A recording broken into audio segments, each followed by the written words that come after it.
Good evening. My name is Brian Morrow, and with me this evening we have, Vince Donato. Zachy Temple. Dan Kwiatkowski. And Abraham Mao.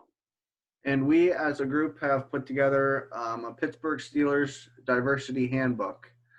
Our topics of discussion this evening will be a brief company background, um, including our business strategy and diversity strategy. And then we'll lay out our goals for the handbook, including the employee diversity mission and excluded groups, which we wish to reevaluate our strategies on. Then we have our cultural background, labor market characteristics, summary of excluded groups will be in this section. And finally, our recommendations, barriers that we have found, new programs and policies that we feel will be best, and our cost and benefits analysis as well. So a little bit of diversity background to start off with. The Rooney Rule, which is named after the late Steelers founder Art Rooney, is required. It is a rule that states that each team is required to interview at least one minority candidate for every position that opens up.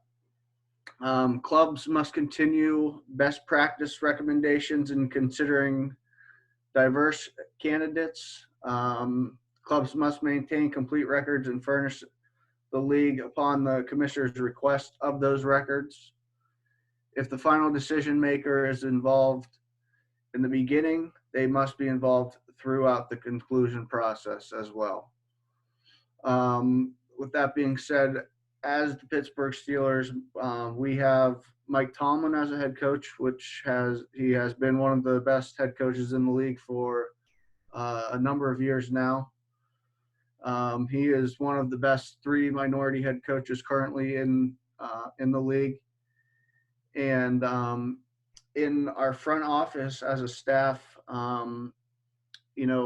we have two out of the four positions are currently filled by women. So we feel like we are making progress with our diversity. But with that being said, there's still more work to be done. So just a little company background, and as far as the business strategy goes for the Pittsburgh Steelers. So they were actually established in 1933 on July 8th. This summer, they would have been celebrating 87 years running. This makes them the seventh oldest franchise in the league out of 32 teams. As far as composition goes, the organization is made up of 53 active players on the roster, 23 coaches, 4 front office members in administration, and over 50 other workers in different operations and management departments within the organization. As far as their business strategy goes, it's pretty straightforward. They provide a professional football team and sporting events for people to attend and watch.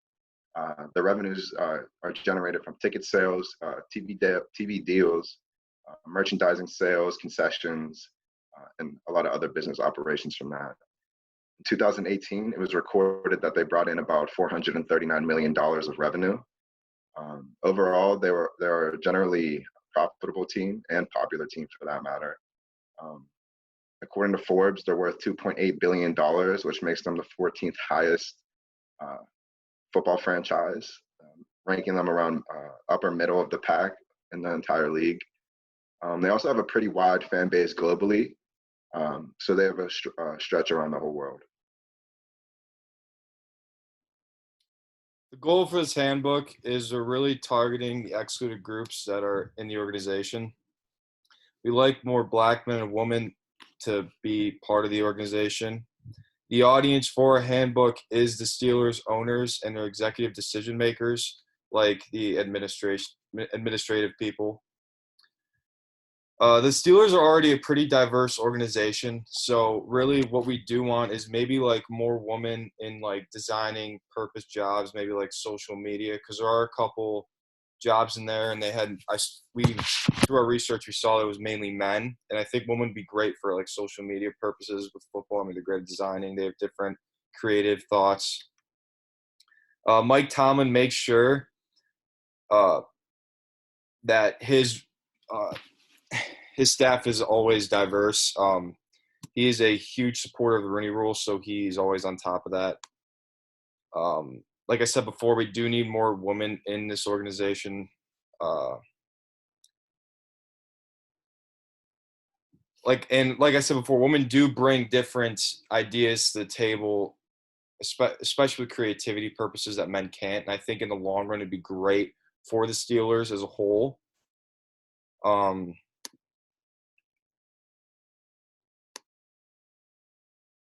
So getting into labor market characteristics, from a more statistical standpoint, I went on to the Steelers website and I just looked at 3 different departments inside their front office. I pulled out the communications department, the marketing and events department, and also the football operations department.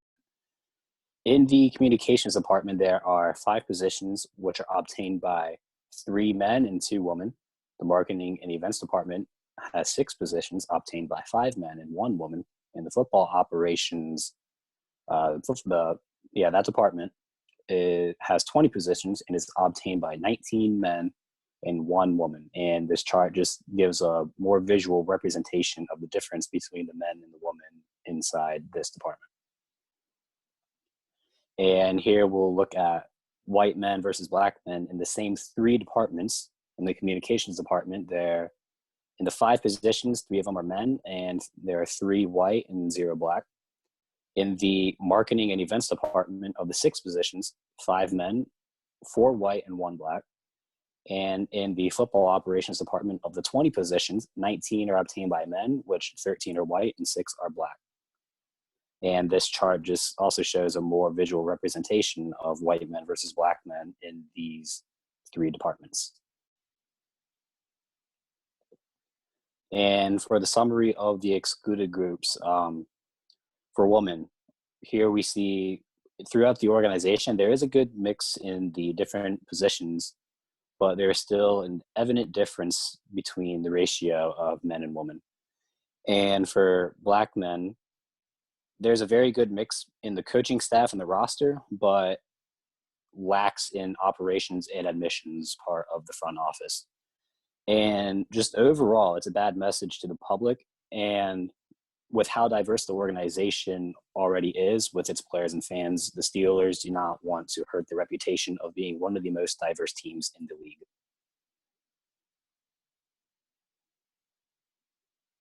So this brings us to our barriers that we thought of for our excluded groups. As far as women, we think that the biggest barrier is going to be the stigma around the game of football. Generally speaking, people regard football as a man's game since it is very violent by nature. We think this negatively impacts female representation around the league. Obviously, not only in the game, but in the operations and front office, as generally speaking, they're not related to the game as much. However, we see the stigma slowly dissipating. Katie Sowers, she is an assistant coach for the San Francisco 49ers, and she actually is the first female assistant coach to appear in the Super Bowl. So hopefully we'll see that stigma start to go away in coming years.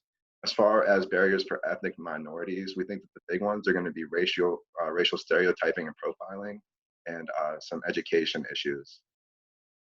So as we said, minorities are represented fairly well as players, but not so much in the front office, operations, and management section of the organization. So with that being said, front office jobs and different operations managers usually require degrees and some type of higher education.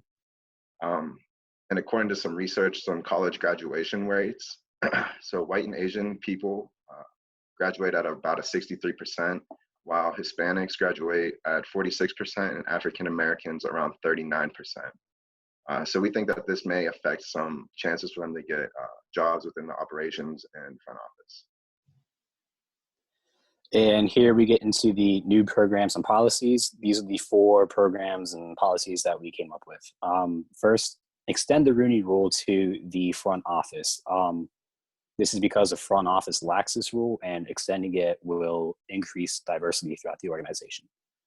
The next one would be holding an internship spot for women, because as we just saw, women are excluded from various positions throughout the organization. And the third one would also be to hold an internship spot for Black men. And again, we also saw that Black men seem to be excluded from various positions throughout the organization. And the final one we came up with was to implement a counseling program. Basically, players and coaches, they can receive counseling for life inside and outside of football. Just for example, if one of the coaches or players learned that a family member, just like a family member has passed away or something, they can just go to the counseling program for their grief and just kind of help them out. But it's there for anything. If they just want to talk about life in general, they can just do that. So those are the 4 that we came up with. So we have the costs of those new implementations. And so first we have the monetary costs. And those are going to be the salary of the counseling program, and as well as paid internships. And then we also have any extra pay for extended hours due to the more interviews and extra internship spots. And then the non-monetary costs are going to be basically just time due to extra interviews and more candidates being considered. And then some of the benefits for our implementations are we'll have different outlooks on decisions, and then many different views from different races, ethnicities, cultures. All decisions made on a daily basis can benefit from diversity in the organization. Diversity leads to the best possible decisions because of all these different views.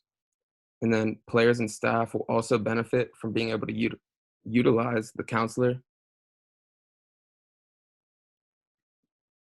Here we made a chart. It's pretty straightforward. The Gantt chart is good for the workers and stuff to visually see, like the tasks at hand, and you can see how long it takes to do a certain task and how long it takes to do the whole operation or task in general. In conclusion, the Steelers are a good organization and are one of the more diverse teams in the league. The end result and goals and hope is for other teams in the league to see maybe this movement towards making your team more diverse. They kind of tag along and hop on the idea. Diversity can't be a bad thing. The more diverse your team is and your organization, many times brings a stronger culture, and it just gives it a better reputation overall. At the end of the day, it's about winning, and I think diversity will bring winning to this organization. Thank you.